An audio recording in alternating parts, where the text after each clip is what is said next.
And it's interesting that the analogy you made about the crabs that were laid flat and they would just stay there. And some people say they won't change, but then when change comes, they want to reject it because not center attention.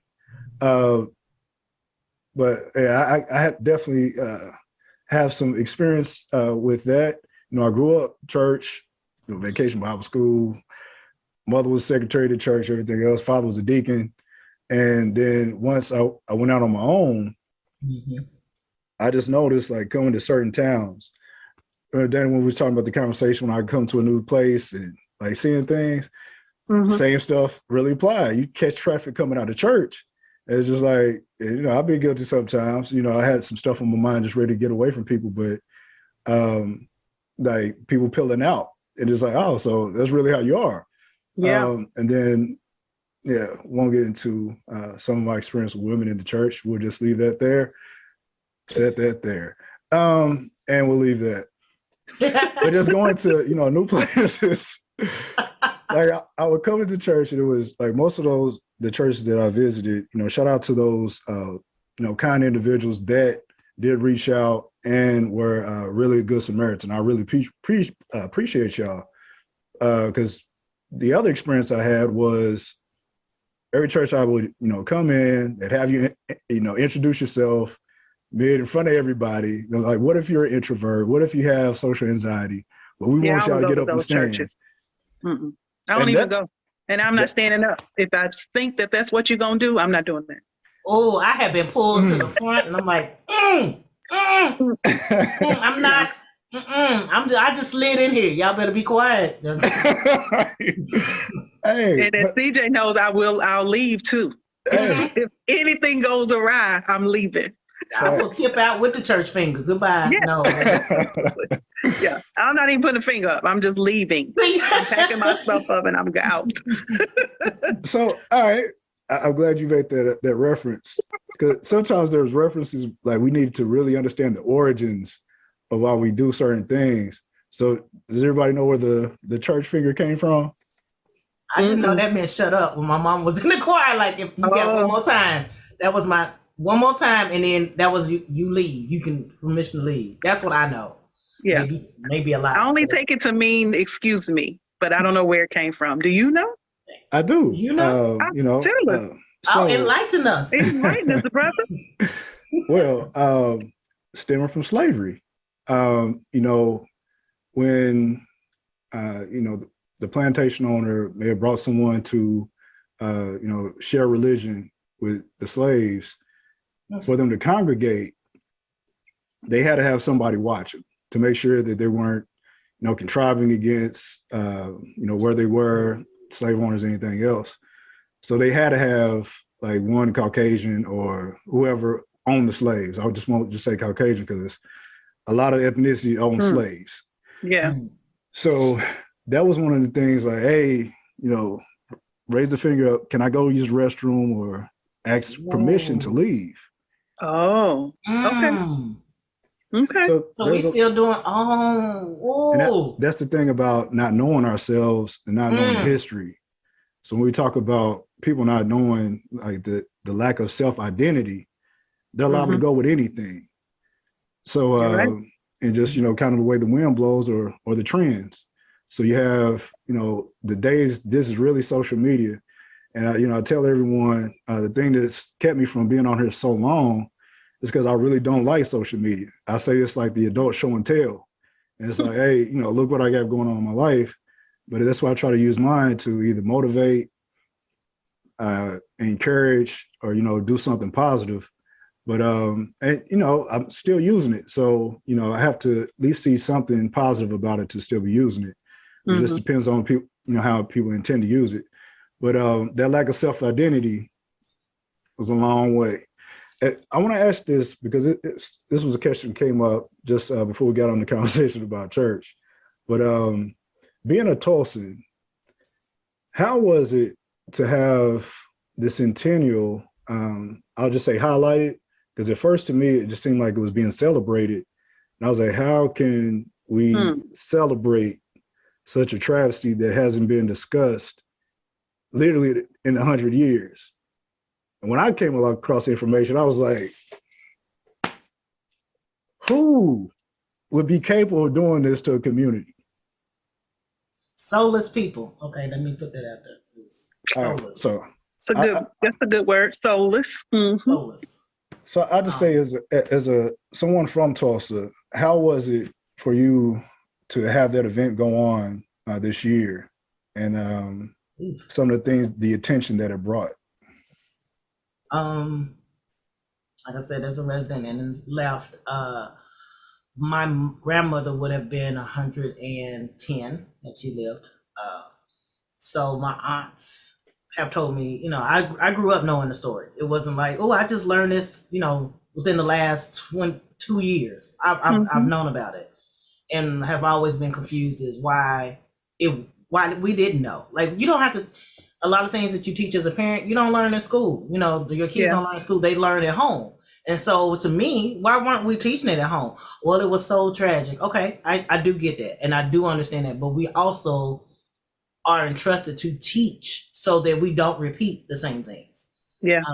And here, because again, the whole, you know, I don't see my brother as my brother, so therefore he's my enemy, so I don't know how to give back. But everybody wants to claim Greenwood. To see film crews consistently down on Greenwood, it's been there. It's not like it just happened. They just started build. It's been there. It was disheartening for me. Like, yay, I want you to see it, but also you're not protecting it. Taking point, Black Wall Street Liquid Lounge. It's a Black-owned coffee shop. You have movie producers. You have different news cameras down there bringing in Starbucks. The owner having to tell them, do not come in here with something else. The whole idea of Black Wall Street is to circulate the dollar, and you bring in something from the outside, but yet want to exploit us to everyone. Are you serious? So for me, I was like, why are we celebrating? If we're gonna celebrate, let's celebrate, you know, with some. Let's say back up. So I'm about to get real political with it. Let's celebrate with our dollars. Let's celebrate with our votes and vote some of these clowns out of here that don't need to be here. You like the night we had the visual that we were just commemorating that night and talking, and it was pouring down rain.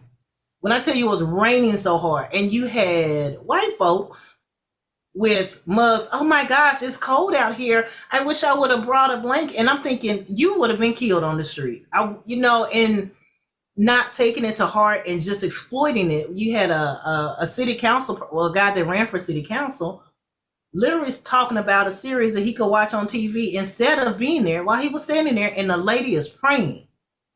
That night I broke down crying because I was just like, I can't.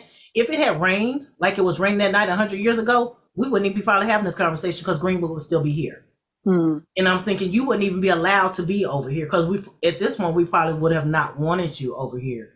And to celebrate, I like Juneteenth. I always have a mixed feeling about that. Like, are we celebrating that they just learned? Or are we celebrating that somebody told them? Or that we didn't? What are we celebrating? Are we celebrating that they finally learned? And why did they finally learn? Who kept it a secret? Let's go get them. That's my thought. Like, I don't know why we're celebrating tragedy. That's a good point. I don't get it. And then trying to explain. I mean, my daughter asked me. She's like, "So we're celebrating that they didn't know?" And I'm like, "Okay, yeah, that's a good." I mean, when you hear from kids, that's the truth. Like, so we're celebrating that they didn't know, or are we celebrating that they just found out? And why are we celebrating that they just found out when it was 2 years before and nobody told them? I was like, you're right. You're right. But yeah, to see them exploited, like I said, the mural that's up, and it's like, oh, we're going to show you a mural of the tragedy that happened. Now everybody knows. I'm thankful for the Watchmen. I'm thankful for Lovecraft. I'm thankful for that, to put that out there. But I'm hoping that the story doesn't just die because it was 100 years. So now it's 100 years, we're done. And everybody, all the crews left. I mean, it was like mass exodus to leave because it was no longer no longer something that they could exploit. Put on their news. Yeah, right word. exploit. Yes. Because what did they do to improve anything before they left? Right? Yeah. Hence. I mean, it becomes like we have murals and, we're going to put art up, and that's great. But those art statues are still very much in the community. Great. They're documenting how vast Black Wall Street was, but it's only in our community. So we are the ones to see, look what you lost. Look what you lost. Not you're gaining thing. Look what you lost. And I'm like, no, we need to take it to the man. This is what we lost, and this is what we want back. Right. And that's similar to the conversation that I see floating around all the time about, okay, for instance, preachers, go kind of bring the church back in. Preachers, preach to us all day about, they want to come and preach to us all day about this is wrong, this is what we should be doing, and blah, blah, blah. Okay, but can you go tell the other people, because we can't do this by ourselves, right? We live it every day. You ain't even got to tell me. Yes. That's the epitome of you're preaching to the choir. Yes. We're the choir. We got it. Let's go over here. Let's go 10 miles east and see what we can tell those people. Yes. As you just said, we can't do it by ourselves. And we can't. I got so tired of felt like I was just beating my head against the wall when I was in Kentucky, trying to do certain things in Louisville and Lexington, Frankfort, Paducah. Yeah. I can keep going. There's a lot of, different cities. The whole state. And once again, shout out to those that, understood that I wasn't a threat and I was really trying to impact my community wherever I went. Shout out to y'all. But, you can't do it by yourself. When I went to Tulsa, for the Tulsa remote, I went there with the intention, let me be used as far as my skill set. Yeah. But then one thing that I recognize as well, it's not good for man to be alone, because he can't protect his side at all times. So while I'm going to some of those circles and those institutions that people need to have certain conversations, and not just conversations, but action behind that, it takes a toll. Either you can impact your environment or your environment will impact you. Mm-hmm. And when it became too detrimental to my health, I was like, hey man, let me back up for a minute. I have passion, I have a huge heart and everything, especially for the trauma that still remains.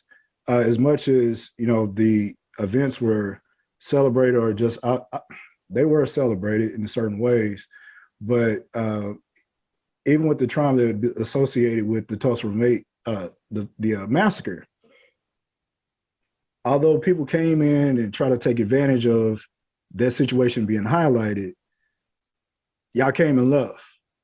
That trauma still remains, and it shows up in so many other aspects of life. Hence the reason why, I started the mental health services.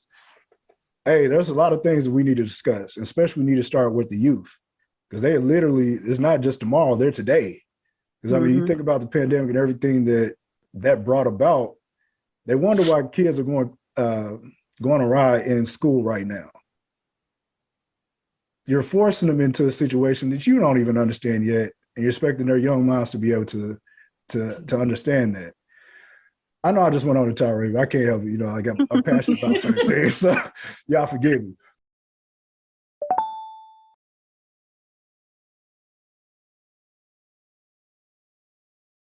Nothing ever was handed, all about respect, never about ego. Wish I could have retired a long time ago and disappeared way beyond the trees. But my homies kept influencing me, said they needed to hear my lyrics, like my flow, cause they felt my spirit. Plus the people needed to hear it. A conversation with conscientious lyrics.